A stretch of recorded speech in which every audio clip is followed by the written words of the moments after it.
മറ്റ് സമുദായങ്ങളിലെ എല്ലാ വിഭാഗം ആളുകളെയും പ്രതിനിധീകരിക്കുന്നു. ഞാൻ അതിൻ്റെ ബ്രേക്കപ്പ് നിങ്ങൾക്ക് തരാം.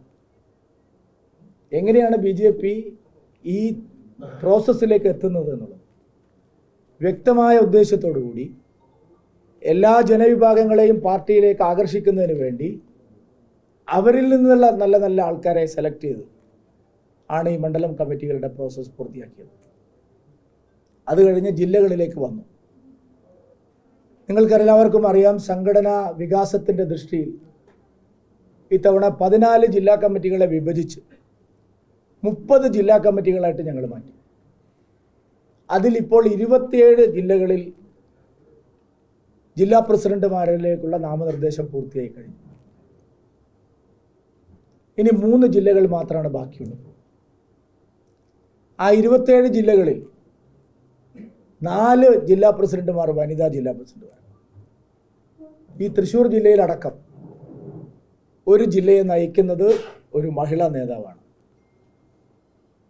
27-ൽ 4 വനിതാ ജില്ലാ പ്രസിഡന്റുമാരെ ഞങ്ങൾ ഇതാദ്യമായിട്ട് ഒരു 15 വർഷത്തെ ഞങ്ങളുടെ പാർട്ടിക്കകത്തുണ്ടായിട്ടുള്ള ഘടനാപരമായ ഒരു മാറ്റമായിട്ടാണ് ഞങ്ങൾ ഒരു ചേഞ്ച് ഞങ്ങൾ ആഗ്രഹിക്കുന്നു. സ്ത്രീ ശാക്തീകരണം എന്ന് പറയുന്നത് സ്ത്രീകളെ പിന്നിലിരുത്തി പുരുഷന്മാർ നയിക്കുക എന്നുള്ളതല്ല. സ്ത്രീകൾക്ക് തന്നെ നയിക്കാൻ കഴിയണം.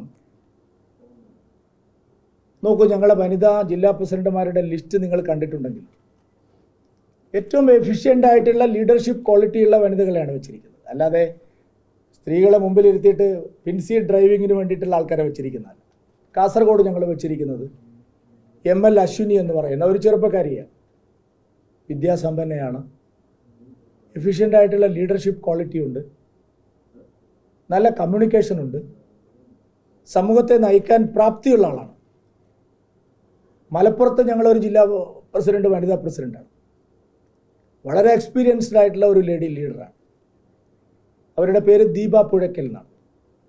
ആ പ്രദേശത്ത് ആരോട് ചോദിച്ചാലും നിങ്ങൾക്കറിയാം എങ്ങനെയാണ് അവർ ജനങ്ങൾക്കിടയിൽ പ്രവർത്തിക്കുന്നത്. ഇവിടെ ഞങ്ങൾ വെച്ചിരിക്കുന്നത് അഡ്വക്കേറ്റ് നിവേദിത സുബ്രഹ്മണ്യനെയാണ്, മഹിളാ മോർച്ചയുടെ സ്റ്റേറ്റ് പ്രസിഡന്റായിരുന്നു. കൊല്ലത്ത് ഞങ്ങളെ ഒരു ജില്ലാ പ്രസിഡന്റ് വനിതാ ജില്ലാ പ്രസിഡന്റാണ്, ഞങ്ങളുടെ സ്റ്റേറ്റ് സെക്രട്ടറി രാജീവ് പ്രസാദ്.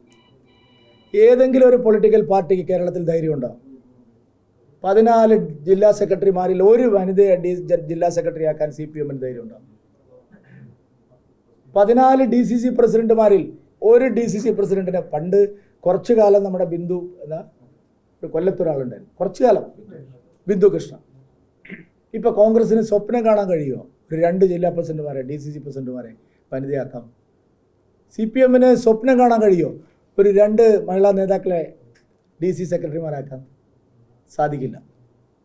നിങ്ങളെന്താ ഞങ്ങളെക്കുറിച്ച് എപ്പോഴും പറയുന്നത് ഞങ്ങൾ ഹിന്ദു പാർട്ടിയാണ്, ഹിന്ദു പാർട്ടിയാണ്, ഹിന്ദു പാർട്ടിയാണ്. അല്ല, അതിൻ്റെ എല്ലാ അർത്ഥത്തിലും ലിറ്ററലി ഞങ്ങൾ ഒരു സെക്കുലർ പാർട്ടിയാണെന്ന് ഞങ്ങളുടെ അനുഭവത്തിലൂടെ ഞങ്ങൾ തെളിയിക്കുക. അക്ഷരാർത്ഥത്തിൽ 27 ജില്ലാ പ്രസിഡന്റുമാരിൽ 3 ജില്ലാ പ്രസിഡന്റുമാർ ക്രൈസ്തവ ന്യൂനപക്ഷത്തിൽ നിന്നാണ്. അത് എവിടെയെങ്കിലും ഞങ്ങൾക്ക് സ്വാധീനമില്ലാത്ത സ്ഥലത്ത് കൊടുത്ത് ഒഴിവാക്കിയതല്ല. ഞങ്ങൾ ജയിച്ച ലോക്സഭാ മണ്ഡലം ജയിച്ച ഞങ്ങൾക്ക് ഏറ്റവും സ്വാധീനമുള്ള പാർട്ടി ഏറ്റവും കൂടുതൽ വളർന്നിട്ടുള്ള ജില്ലയുടെ പ്രസിഡന്റ് ഇതായിരിക്കുന്നു ജസ്റ്റിൻ ജേക്കബ്. വേറെ ഏത് പാർട്ടിക്ക് സാധിക്കും?